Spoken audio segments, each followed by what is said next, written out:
Ce visage te dit sûrement quelque chose. C'est celui de Patrice Emery Lumumba, une icône de la décolonisation internationale et du panafricanisme. Lundi, sa dépouille a été rendue à sa famille après plus de 60 ans. Enfin, dépouille, ils lui ont rendu une dent, quoi. C'est tout ce qui restait. Si tu te demandes pourquoi, t'es au bon endroit, parce qu'on va parler de lui aujourd'hui.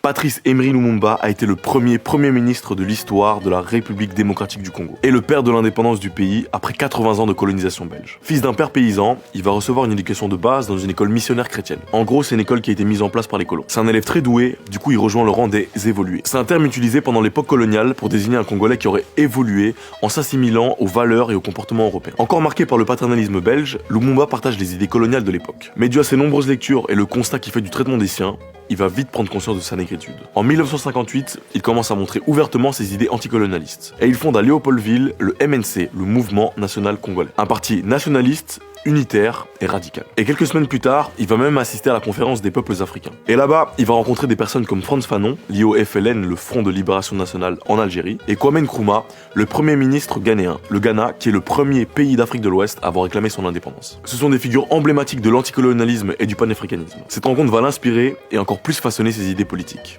En janvier 59, après une émeute du peuple congolais, la Belgique va commencer à se rendre à l'évidence qu'elle est en train de perdre le contrôle de sa colonie. Le roi Baudouin va prononcer un discours où il entrevoit une possible indépendance pour le Congo. Et c'est pas tombé dans l'oreille d'un sourd, puisque directement, Lumumba va s'organiser avec son parti pour faire campagne. Début 1960, il sera même emprisonné après un meeting qui aurait tourné à l'émeute. Condamné à 6 mois, il sera libéré quelques jours plus tard pour participer à la table ronde organisée à Bruxelles pour négocier les termes de l'indépendance. Il était hors de question, même pour ses opposants, qu'il ne fasse pas partie de cette discussion. Les dirigeants congolais ont littéralement arraché l'indépendance. Et quand je dis arraché, c'est parce qu'ils ont voulu qu'elle soit donnée le plus rapidement possible. Et elle a été fixée 6 mois plus tard, à la date du 30 juin 1961. Fin mai 1960, un compromis sera trouvé.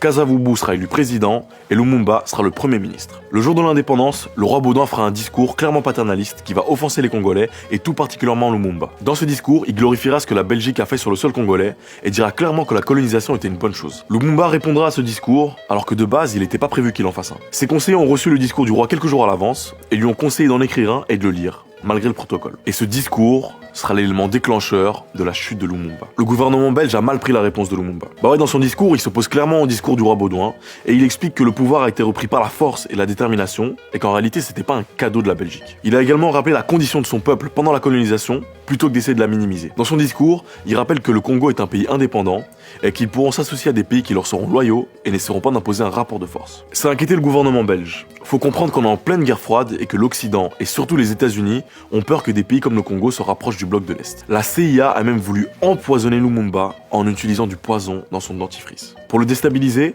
la Belgique a encouragé une rébellion dans la région du Katanga, une région qui représentait à l'époque 70% de la richesse du pays grâce aux minerais comme le cuivre ou le cobalt. Le but était aussi de contrer la vision unitaire de Lumumba et lui enlever aussi sa plus grosse source de revenus pour financer ses projets. En septembre 1961 d'ailleurs, le gouvernement de Lumumba sera renversé par un coup d'état mené par Mobutu avec l'aide de la CIA, encore eux. Il sera assigné à résidence, finira par s'enfuir, mais se fera rattraper et livré avec la complicité des autorités belges aux rebelles du Katanga. Le 17 janvier 1961, il sera assassiné à l'âge de 35 ans avec 2 de ses compagnons, Joseph Okito et Maurice Mpolo, qu'on a tendance à oublier. Une fois mort, des officiers belges vont le découper en morceaux, le faire fondre dans l'acide. D'ailleurs, le témoignage d'un des officiers fait vraiment froid dans le dos. Handelbare stukken gezaagd worden en dan in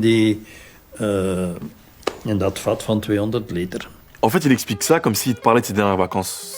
C'est vraiment effrayant. Et cet officier d'ailleurs a gardé une des dents de Lumumba comme souvenir ou carrément comme trophée. Parce que le but de base en faisant disparaître son corps, c'est qu'il n'y ait pas de sépulture et aucun moyen de se recueillir sur sa tombe. Sauf que en le tuant sans le laisser accomplir sa destinée, ses ennemis se sont pas rendus compte qu'il contribue à sa légende. Sa mort a choqué énormément de gens et a donné lieu à beaucoup d'indignation à travers le monde. Parce que ce qu'il faut savoir, c'est qu'il a été Premier ministre pendant seulement 67 jours. Et en seulement 67 jours, il a réussi à devenir une légende grâce à ses idées, mais aussi par sa personne. Je vous parlais de la fameuse dent, elle a été remise à la famille de Lumumba lundi, accompagnée d'excuses de la part du Premier ministre belge Alexander De Croo. Il a également reconnu la responsabilité morale de la Belgique dans la mort de Lumumba.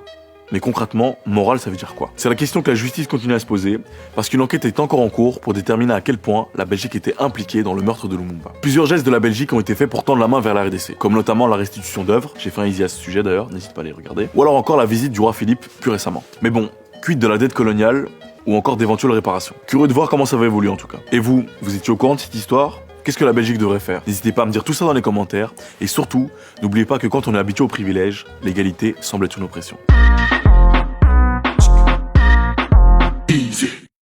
Yes, c'est encore moi. Si t'as aimé la vidéo, n'hésite pas à partager, à liker, à t'abonner.